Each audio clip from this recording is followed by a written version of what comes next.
नमस्कार दर्शकों, आप सभी का स्वागत है आज के कृषि दर्शन कार्यक्रम में। केंद्र सरकार ने देश के किसानों को मजबूती प्रदान करने के लिए अनेक प्रकार की योजनाएं शुरू की हैं। जाहिर है इन योजनाओं का एकमात्र उद्देश्य किसानों की आय बढ़ाना और उनके जीवन को खुशहाल बनाना है। इन्हीं योजनाओं में से एक है एकीकृत बागवानी विकास मिशन। और इस योजना के बारे में अधिक जानकारी देने के लिए आज हमारे साथ जो विशेष मेहमान हैं वो हैं डॉक्टर ऋचा, जो बागवानी विभाग उद्यान निदेशालय जो कि आपका नवबहार शिमला में है, वहाँ पे बागवानी विशेषज्ञ हैं। तो डॉक्टर ऋचा, आपका हमारे कार्यक्रम में बहुत स्वागत है। धन्यवाद अमित जी। जी, तो पहला प्रश्न हम यही जानना चाहेंगे आपसे कि एकीकृत बागवानी विकास जो ये परियोजना है या मिशन है, ये क्या है? एकीकृत बागवानी मिशन जो है ये केंद्र प्रायोजित योजना है जो कि वर्ष 2014-15 से प्रदेश सरकार में चलाई गई है। ये एक समग्र योजना है जिसमें बागवानों को हर तरह की सुविधा दी जाती है और इस योजना में हमें 90-10 के अनुपात पे भारत सरकार के द्वारा हमें जो है फाइनेंसिंग की जाती है। और इस योजना में हमें उत्पादन, उत्पादकता, प्रसंस्करण, विपणन, फलोपरांत जो प्रबंधन होता है, हाँ जी, उसके लिए जो है हमें सुविधा दी जाती है। ये योजना हमारे पूरे प्रदेश में चलाई गई है और जो हमें इसमें एक ये फ़ायदा है कि जो हमारी हिमालयन स्टेट है इसमें हमें ज़्यादा जो है अनुदान राशि भारत सरकार द्वारा दी जा रही है। जी, तो इसके जो हमारी ये जो परियोजना है, आप कह रहे हैं कि केंद्र सरकार जो है अनुदान दे रही है, परंतु इसके जो योजना का जो उद्देश्य है, मुख्य उद्देश्य क्या है जिससे कि हमें किसानों को किस तरह से फ़ायदा पहुंच रहा है इस योजना का? हाँ जी, जो मुख्य उद्देश्य है इस योजना का वो है कि चौमुखी विकास जो बागवानी में हो। जैसे कि हम उत्पादन है, उत्पादकता, प्रसंस्करण और जो हमारा विपणन है और जो हमारे जो 4 प्रमुख जो इसके स्तंभ हैं उन सबको सुदृढ़ करना, वो भी जो हमारे बागवान हैं उन्हें अनुदान राशि उपलब्ध करवा के। दूसरा हमारा ये है कि हमें अब लोगों को बढ़ावा देना है कि वो अकेले काम ना करके एक समूह में कार्य करें और साथ में जो हमारे बेरोज़गार युवक हैं उनको रोज़गार के अवसर देना तथा जो भी नई तकनीक आती है उससे अपने जो बागवान हैं उन्हें अवेयर करवाना, उन्हें वो योजना के बारे में बताना और उन्हें वो सुविधाएं देना जिससे वो अपनी एक आय को दोगुना कर सकें।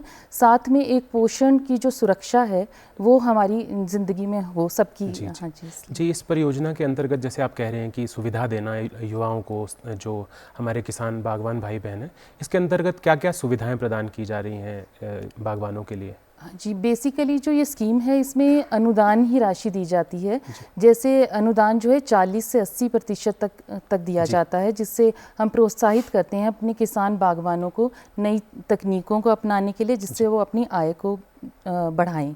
तो इसमें सबसे पहले है जैसे पौध सामग्री के लिए छोटी या बड़ी अपनी नर्सरी लगाना, टिश्यू कल्चर लैब लगाना, मशरूम में करना, क्षेत्र विस्तार करना और जो है प्रसंस्करण, विपणन और जो मधुमक्खी पालन है, ट्रेनिंग दिलवाना और लोगों को अवेयर करना डिफरेंट जो हमारी जो टेक्नोलॉजीज़ हैं उनसे। जी डॉक्टर साहब, तो इन सुविधाओं का जो हमको किसान अगर इनको लेना चाहता है तो कहाँ पे आवेदन कर सकता है, किस तरह से उसे आवेदन? ये बहुत ज़रूरी है ये पता होना कि कहाँ आवेदन करें। एक तो हमारे पास अब 2 सुविधाएं हैं, एक है ऑफलाइन और एक है ऑनलाइन।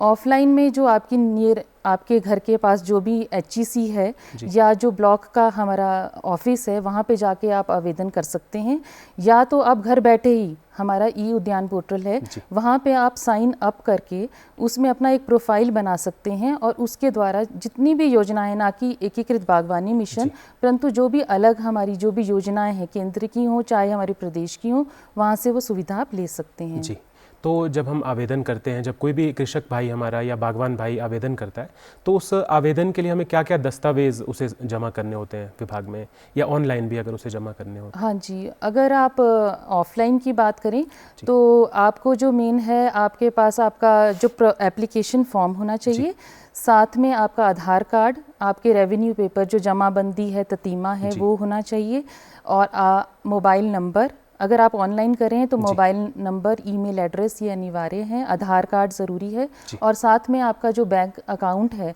उसकी डिटेल आपने देनी है, क्योंकि ये जो सुविधाएं इसमें हम ऐसे तो आपको कोई चीज़ नहीं दे रहे हैं, अंत में जो है आपको धनराशि जो है आपके बैंक अकाउंट में डायरेक्टली दे दी जाएगी। जी जी। तो ये अनुदान जो आप राशि कह रहे हैं वो हमें क्या है, बैंक में ही जनरली हाँ जी, आपके बैंक अकाउंट से लिंक होगी और डायरेक्टली आपके बैंक अकाउंट में ही जाएगी। जी। तो ये परियोजना क्या कोई स्वरोजगार के अवसर भी प्रदान करती है किसानों को, किस तरह से करती है अगर करती है तो? हाँ जी, जैसे कि आजकल हमारे युवक हैं, बेरोज़गारी बढ़ रही है और लोगों को ये खेती बाड़ी भी नहीं करना चाहते लोग, बच्चे आजकल के, तो जैसे मशरूम उत्पादन है, ये एक बहुत ही अच्छा मतलब मैं कहूँगी कि एक ऑप्शन है बच्चों के लिए कि वो घर बैठे ही अपने आय का स्रोत बना सकते हैं।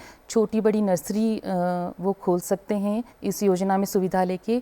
छोटी अगर कोई प्रोसेसिंग यूनिट है, जैसे हमारी महिलाएं हैं, लड़कियां हैं, तो वो अपनी प्रोसेसिंग यूनिट खोल सकती हैं। टिश्यू कल्चर लैब भी एक बहुत अच्छा हमारा ऑप्शन है इस योजना में। तो इसमें जैसे हम क्षेत्र विस्तार की बात करते हैं, तो क्षेत्र विस्तार हेतु जो है क्या क्या सुविधाएं दी जाती है किसानों बागवानों को? हाँ जी, जैसे आजकल लोग नए बगीचे लगा रहे हैं, तो क्षेत्र विस्तार में जो है 50% की अनुदान राशि दी जाती है। अब सेब की बात करें, ऐसा है कि हर क्रॉप की अलग अलग ज़रूरतें होती हैं, जो भी फसल हम लगा रहे हैं। तो अगर हम सेब की बात करें तो सेब में अगर आप एक क्षेत्र विस्तार कर रहे हैं और आप सूक्ष्म सिंचाई के साथ अगर उसे लगाना चाह रहे हैं, तो इस योजना में आपको 75,000 रुपये की जो सुविधा दी जाएगी। और ये सुविधा जो है आपको 3 वर्षों में दी जाएगी। जैसे कि पहले वर्ष में आपको 60% अनुदान राशि दी जाएगी और अगले साल आपकी फिर से इंस्पेक्शन होगी, जिसमें आपका देखा जाएगा कि कितने पौधे आपके सर्वाइव किए हैं। अगर 75% तक आपके पौधे सर्वाइव किए होंगे तो 20% की एक और किश्त होगी और तीसरे वर्ष 90% तक पौधे अगर आपके जीवित होंगे तो आपको तीसरी किश्त 20% की दी जाएगी। और ये जो है, ये किश्तें जो हैं, ये अलग अलग हैं अलग अलग क्रॉप के लिए। अगर आप हाई डेंसिटी पे जा रहे हैं तो आपकी 75,000 है। अगर आप नॉर्मल स्पेसिंग पे सेब लगा रहे हैं तो उसके लिए 50,000 है। उसी तरह कीवी है, पपाया है, बनाना है, इसमें अलग अलग हैं जी। डिफरेंट दूसरे विभिन्न फलों के लिए अलग अलग भुगतान की आपकी सुविधा है जी। तो क्षेत्र विस्तार तो आपने बात की, इसके बाद हम रोपण सामग्री की बात कर रहे हैं कि रोपण सामग्री जो हम कोई पौधा देते हैं किसी को लगाने के लिए या कोई बीज है या इस तरह की चीज़ें, क्या इस पे भी अनुदान देता है कोई विभाग? हाँ जी, अब जैसे छोटी नर्सरी अगर आप लगाना चाह रहे हैं तो 50% की अनुदान राशि दी जाती है। आपके पास लगभग 1 हेक्टेयर तक की भूमि होनी चाहिए और अगर वो भूमि है तो आपको जो है 7.5 लाख प्रति हेक्टेयर आपको जो है अनुदान राशि दी जाएगी। पर वैसे ये जो राशि है ये ज़मीन पे आधारित नहीं है, आप कितने पौधे प्रति वर्ष उगाएंगे। अगर आप 25,000 पौधे प्रति वर्ष उगाते हैं तब आपको ये राशि मिलेगी। और साथ में जो भी ये आप नर्सरी उगाता है उसको हमारा जो हिमाचल प्रदेश फल नर्सरी रजिस्ट्रेशन एक्ट है उसमें आपको रजिस्टर होना अनिवार्य है। उसी तरह से अगर आपके पास भूमि ज़्यादा है और आपके पास पानी का स्रोत है, आपके पास पैसा भी ज़्यादा है, तो आप जो है बड़ी नर्सरी भी लगा सकते हैं। उसमें 40% की अनुदान राशि दी जाती है। उसमें आपको जो है 40 लाख तक प्रति हेक्टेयर आपको अनुदान दिया जाएगा। परंतु ये सब ऋण संबंधित बैक एंडेड सब्सिडीज़ हैं और इसमें आपको 50,000 पौधे प्रति वर्ष उगाने हैं। अगर हमारे जैसे वो ग्रेजुएट हमारे बच्चे हैं, अगर वो घर बैठे कोई कुछ करना चाहते हैं तो टिश्यू कल्चर जो लैबोरेटरीज़ हैं वो भी बहुत अच्छी हैं, उसमें भी हम 40% का अनुदान राशि देते हैं। जी, जैसे आपने टिश्यू कल्चर लैब की बात की, जो टिश्यू कल्चर लैब को जो सेटअप करना है, एक ग्रामीण युवा को मतलब उसकी अवेयरनेस नहीं है, जानकारी नहीं है, तो वो किस तरह से जानकारी भी प्राप्त करे और उसके सेटअप के लिए क्या क्या चीज़ें अनिवार्य है, उसको किस तरह से अपना जो फंड करना पड़ेगा उस बिज़नेस को स्टार्ट करने के लिए, वो तो कैसे कर सकता है? हाँ जी, सबसे पहले तो प्रशिक्षण अनिवार्य है। तो इस ये जो योजना है इसमें हम प्रशिक्षण भी देते हैं। तो इसमें आपको 5 दिन का प्रशिक्षण प्राप्त करना है, या तो हमारी यूनिवर्सिटीज़ जो हैं KVKs हैं ये भी प्रशिक्षण देते हैं। तो स्किल डेवलपमेंट के जो प्रोग्राम होते हैं, क्योंकि टिश्यू कल्चर एक ऐसा काम है जिसमें आपको साइंटिफिक तरीके से पौधा उगाना है और उसको हार्डन करना है और फिर वो फील्ड में ले जाना है। तो आपको पूरा नॉलेज होना चाहिए कि आपने क्या इक्विपमेंट्स चाहिए हैं और आपको क्या क्या जो क्या कहते हैं रसायन चाहिए हैं, वो सब चीज़ें हैं। वो सुविधाएं देखनी होंगी। तो कौन कौन से विश्वविद्यालय हैं जो कि इसके प्रति जो है आप जागरूकता दे रहे हैं या ट्रेनिंग दे रहे हैं? हाँ जी, हमारा जो ये डॉक्टर वाई.एस. परमार यूनिवर्सिटी है, यहाँ इसके थ्रू भी है। हाँ जी, नौनी यूनिवर्सिटी है सोलन में, वो देती है इसके बारे में। और हमारी डिपार्टमेंट से भी हम अगर कोई इच्छुक है तो वो भी करवा सकते हैं हमारे फंडिंग से यूनिवर्सिटीज़ में जी। क्योंकि यूनिवर्सिटी के पास अगर कोई प्राइवेट कोई संस्था कराना चाह रही है तो क्या उसको भी उपदान की व्यवस्था है इस मिशन के अंतर्गत, या फिर सिर्फ सरकारी जो संस्थान है वही कर पाएंगे? हाँ जी, सरकारी नहीं, कोई भी इंडिविजुअल ले सकता है। कोई भी? हाँ जी, नहीं, कोई जो अगर देना चाहें, कोई कंपनीज हों जैसे जो स्किल देती हों, अच्छा ट्रेनिंग देती हों, क्या उनके लिए भी उपदान की व्यवस्था है या नहीं, अपने स्तर पर? हाँ जी, अपने स्तर पे होगा। एक्चुअली विभाग ही फंडिंग करता है, किसी प्राइवेट को नहीं दिया जाता, या यूनिवर्सिटी के साथ ही हमारा टाई अप रहता है। जी, तो जैसे हम बात कर रहे थे फलदार पौधों की, हम बीज की बात पौधों की बात कर रहे थे कि पौधों को वितरित करते हैं, तो उसके अलावा कोई अन्य फसलें भी हैं जो दूसरी फसलें हैं, उनके किस तरह से हम उसके लिए हम अनुदान की क्या क्या सुविधाएं हैं या व्यवस्था है उसके लिए? हाँ जी, ये इस योजना में सिर्फ हम फलों को ही प्रोत्साहित नहीं कर रहे हैं, जैसे हमारी सब्जियां हैं जिसे हम एज अ इंटर क्रॉप लगा सकते हैं अपने जो हमारे फ्रूट क्रॉप्स हैं, तो इसमें भी अनुदान की 50% की सुविधा है, जिसमें आपको 25,000 प्रति हेक्टेयर अनुदान दिया जाएगा। बेसिकली ये हाइब्रिड जो वेजिटेबल्स होती हैं उसके लिए है, साथ में फूलों के लिए है। अगर फूलों में आप कट फ्लावर लगाना चाहते हैं, जैसे रोज़ है, हमारा कार्नेशन है, उसके लिए 50% की अनुदान राशि है, जिसमें 50,000 प्रति हेक्टेयर है। और आपके बल्बस जो होते हैं, जैसे ट्यूलिप है, लिलियम है, इसमें भी आपको 50% की जो है अनुदान राशि दी जाएगी। इसके अलावा जो है हमारे मसाले हैं, जैसे आजकल लोग अदरक है, हल्दी है या काला ज़ीरा लगाते हैं, तो इसमें भी 50% की अनुदान राशि दी जाती है।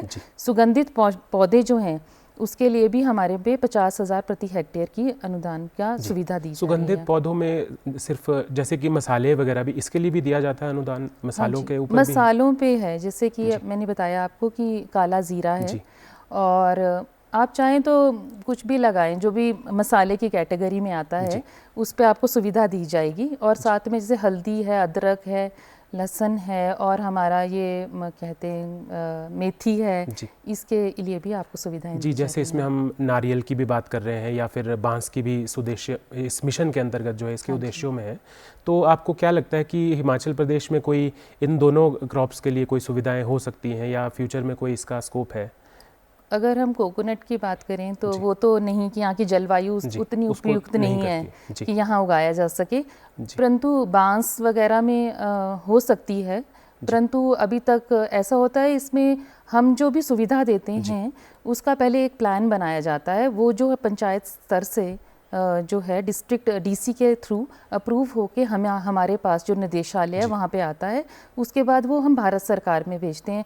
परंतु कुछ वर्षों में ये योजना जब से चली है तब से हमें कोई भी बांस में कोई लोगों ने खास इंटरेस्ट नहीं दिखाया, और वैसे भी ये फॉरेस्ट से रिलेटेड माना जाता है, तो हॉर्टिकल्चर में इसमें ज़्यादा प्रोत्साहित नहीं किया गया। हाँ जी, नहीं प्रोत्साहित नहीं किया गया। परंतु जैसे हम इसके अलावा जब हम खुम्ब की बात करते हैं, मशरूम्स की बात करते हैं, तो उसके उत्पादन में किस तरह से सहायता दी जाती है और क्या क्या सुविधाएं देता है मिशन इसके लिए युवाओं को?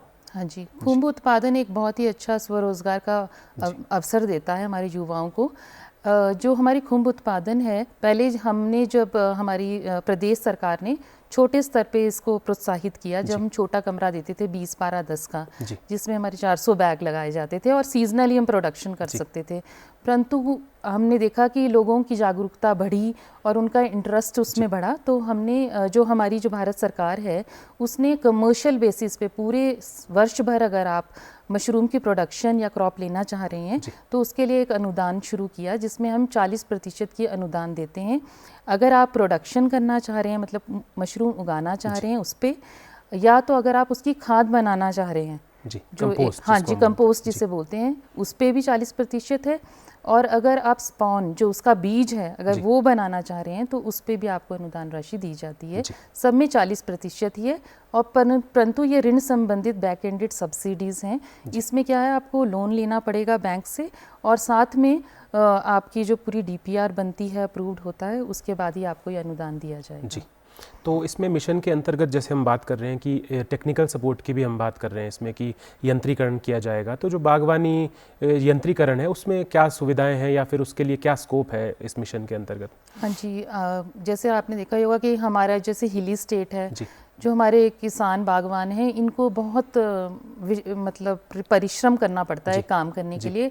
तो ये जो हमारी यंत्रीकरण जो है ये हमारे जो किसानों की जीवन को ज़्यादा आसान बनाता है। तो इसको देखते हुए हम जो है 50% की जो है अनुदान राशि देते हैं। इसमें आप हस्तचलित जो हमारे इक्विपमेंट्स हैं वो खरीद सकते हैं। आप पावर टीलर्स हैं, हमारे पावर स्प्रेयर्स हैं और ट्रैक्टर्स भी ले सकते हैं, परंतु इसमें जो है और जो चीज़ें और जो स्कीमें चल रही हैं उसके अनुपात पे कम जो अनुदान राशि है, इस करके लोग इतना इसमें रुझान नहीं रखते हैं। जी, तो जैसे हम इसमें बात करते हैं कि हमने फसलें उगा भी ली हैं और लगा भी दी मान लीजिए, तो जो इसके बाद जो प्रसंस्करण है उसके ऊपर हम आप थोड़ा सा बताएं कि प्रसंस्करण के लिए क्या क्या स्कोप है मतलब प्रदेश के अंदर? हाँ जी, जो भी हमारी फल फसलें हैं आपने देखा होगा कि उनके रखरखाव जो होता है ना वो ठीक नहीं होता और उसकी वजह से हमारी 30 से 40% की जो क्रॉप होती है ना, हमें क्रॉप लॉस फेस करना पड़ता है हमारे बागवानों को। तो उसके लिए भी हमने सुविधा की है, जैसे भंडारण घर, जब किसान जो अपना फल तोड़ता है उसके बाद उसे रखने के लिए हम एक भंडारण घर बनाने की सुविधा देते हैं जो कि 9 बाय 6 मीटर का होता है, जिसमें हम 2 लाख तक की अनुदान राशि देते हैं। इसके अलावा जैसे सेब आता है बाज़ार में तो मार्केट रेट आपको उतना नहीं मिलता है, तो अगर आप थोड़ी देर के लिए उसको अपने स्टोरेज करना चाहें तो एक छोटे स्तर पर एक छोटा किसान जो है कोल्ड स्टोर रूम बना सकता है, जिसमें आपको 7.5 लाख की अनुदान राशि दी जाती है और आपको 30 मीट्रिक टन की उसकी कैपेसिटी होती है। और उसी तरह अगर कोई बड़ा एंटरप्रेन्योर है और वो बड़े स्तर पे जाना चाहता है तो हमारे सीए कोल्ड स्टोरेज होते हैं जो कंट्रोल्ड एटमॉस्फेरिक होते हैं, बड़े स्तर पे है ये, टाइप 1 और टाइप 2 होते हैं, वो वाली सुविधा ले सकते हैं। इसमें भी हम 50% के अनुदान देते हैं। अगर आप टाइप 1 बनाते हैं तो इसमें है 4,000 प्रति मीट्रिक टन और 5,000 प्रति मीट्रिक टन तक की आप कैपेसिटी का एक सीए स्टोर बना सकते हैं। उसी तरह टाइप 2 है जिसमें अलग अलग टेम्परेचर पे आप अलग अलग क्रॉप को स्टोर कर सकते हैं और इसमें आपको 10,000 पे 50% जो कि है 5,000 प्रति मीट्रिक टन पे अनुदान राशि दी जाएगी। जी डॉक्टर साहब, कई बार हम सुनने में आता है हमें कि प्रिसीजन फार्मिंग की बात होती है, तो ये प्रिसीजन फार्मिंग क्या है और इसके हिमाचल प्रदेश में इसके विकास के लिए क्या क्या किया जा रहा है, अगर यदि किया जा रहा है कुछ तो मिशन के द्वारा तो कृपया। हाँ जी, मिशन के द्वारा तो अभी एक प्रोजेक्ट जो है रिसर्च पे जो अनुसंधान है हमारा उस पे किया जा रहा है कि प्रिसीजन फार्मिंग को बढ़ावा देना है तो पहले ट्रायल्स होने चाहिए। पहले हमें ये तो पता होना चाहिए कि हमें कितना फ़ायदा होगा, कितना पैसा लगेगा और उसकी क्या आउटकम होगी, फ़ायदा भी होगा हमारे किसानों को। तो अभी वो रिसर्च लेवल पे, यूनिवर्सिटी के लेवल पे ही चलाया जा रहा है। जी, अभी इसमें जैसे हम बात करते हैं कीटों की या फिर न्यूट्रिएंट मैनेजमेंट की, तो इंटीग्रेटेड न्यूट्रिएंट मैनेजमेंट INM की हम बात करते हैं या फिर IPM की बात करते हैं पेस्ट मैनेजमेंट की, तो इसके लिए हम कैसे कर रहे हैं स्टेट में और कोई राज्य में कोई हो रहा है इसके प्रति कुछ गतिविधियाँ? ये जो INM और ये IPM की आपने बात की, ये बहुत अच्छा है कि इसमें भी हम जागरूक कर रहे हैं लोगों को। इसमें भी हम सब्सिडीज़ देते हैं पर मिनिमम है, परंतु 50% रहती है इसमें। परंतु हम जो है प्लांट हेल्थ क्लिनिक्स खोले गए हैं विभाग द्वारा, हमारे जितने भी डिस्ट्रिक्ट्स हैं वहाँ पे कोई भी किसान बागवान अगर उसकी फसल में कोई तरह की कीट आ जाता है या कोई बीमारी आ जा सकती है तो वो उस प्लांट हेल्थ क्लिनिक में जाके अपनी जो क्रॉप है उसको चेक करवा सकता है और उसमें पता लगा सकता है कि उसे क्या स्प्रे करना चाहिए। जितने भी हमारे उद्यान विकास अधिकारी हैं जो भी जुड़े हुए हैं इससे, वो जाके आपकी फील्ड इंस्पेक्शन भी करेंगे और आपको राय भी देंगे कि आपको उसमें क्या आगे कदम उठाने चाहिए। जी, तो जो मिशन के अंतर्गत हम बात कर रहे हैं, हमने डिफरेंट विभिन्न आयामों की बात की, तो हम इस पे एक आयाम की बात करते हैं कि ऑर्गेनिक कृषि जो है ये भी प्रोत्साहित की जा रही है, तो इसमें क्या कोई कुछ कर रहा है मिशन? हाँ जी, इसमें वर्मी कंपोस्टिंग जो यूनिट होता है उस पे हम 50% की अनुदान राशि दे रहे थे वर्ष 2017-18 तक, परंतु जब से प्राकृतिक कृषि का आगमन हुआ है हमारे प्रदेश में तो वो ज़रा एक बैकफुट पे आ गई है और ये जो प्राकृतिक कृषि है इसी पे ही ज़्यादा फोकस है अभी प्रदेश में। तो डॉक्टर साहब, ये तो बातें की हमने एकीकृत बागवानी विकास मिशन की, तो अगर आप किसान भाई या बागवान भाई बहन कोई आपसे जानकारी लेना चाहें, इस पे विस्तृत जानकारी, तो उसके लिए कैसे वो आपसे संपर्क कर सकते हैं? कृपया आप जानकारी दें। हाँ जी, अगर वो कोई भी संपर्क करना चाहें, एक तो वो अपने ब्लॉक लेवल के अधिकारी से भी संपर्क कर सकते हैं, परंतु अगर निदेशालय पे अगर कोई संपर्क करना चाहें तो मेरा नंबर 28 41 449 है। जी, तो एक बार फिर से हम दर्शकों के लिए नंबर बता देते हैं। शिमला का कोड जो कि 0177 है, उसको पहले लगा के उसके बाद 28414449, एक बार फिर से सुन लें, 28414449। तो आप इस फ़ोन नंबर पे संपर्क कर सकते हैं डॉक्टर साहब से, अगर आपको कोई भी जानकारी चाहिए हो राष्ट्रीय एकीकृत बागवानी मिशन के बारे में। तो किसान भाइयों, हमने देखा कि बागवानी मिशन के अंतर्गत विभिन्न योजनाएं विभिन्न उपदान दिए जा रहे हैं, दूसरी आपको प्रोत्साहित किया जा रहा है विभिन्न फसलों को उगाने के लिए, और उस पर अनुदान राशि काफ़ी अच्छी दी जा रही है। तो किसान भाइयों, हम आपसे यही आग्रह करते हैं कि आप जागरूक होने की आवश्यकता है आप लोगों को, ताकि जो आप किसानी है उसमें नए आयामों को पा सके। तो हमें आज का कार्यक्रम हम यहीं समाप्त करते हैं। तो डॉक्टर साहब, आप हमारे कार्यक्रम में आए, आपका बहुत बहुत धन्यवाद। और अगले अंक में आपसे मिलेंगे किसी नए विषय के साथ। तब तक के लिए हमें इजाज़त दें। नमस्कार।